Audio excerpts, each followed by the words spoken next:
ধন্যবাদ মাননীয় স্পিকার। শরতের অমল মহিমা এসো হে ধীরে,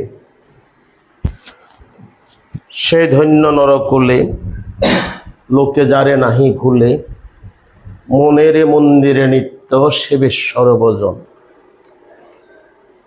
মধু কবির অসাধারণ পংক্তি। আমাদের মাঝে এমন ক্ষণজন্মা বহু জ্ঞানীগুণী আছেন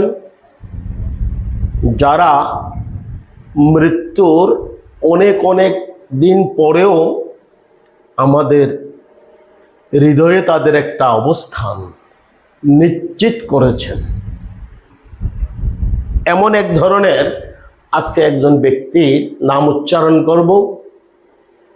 তিনি জন্মগ্রহণ করেছিলেন 1899 খ্রিস্টাব্দের 11 জ্যৈষ্ঠ,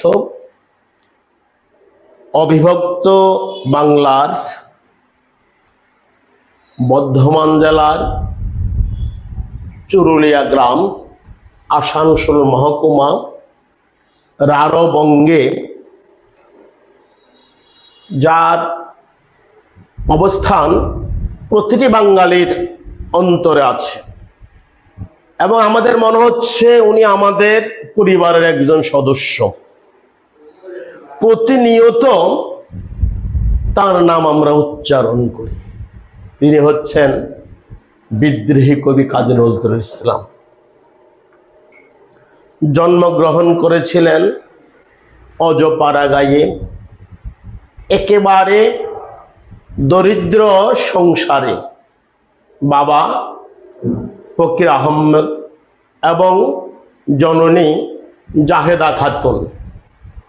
শৈশবে গ্রামের মক্তবে তিনি লেখাপড়া শুরু করেছিলেন।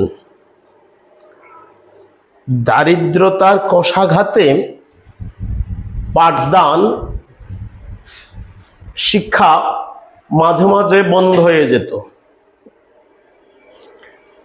তিনি পরবর্তী পর্যায়ে ল্যাটো দলে অংশগ্রহণ করেন।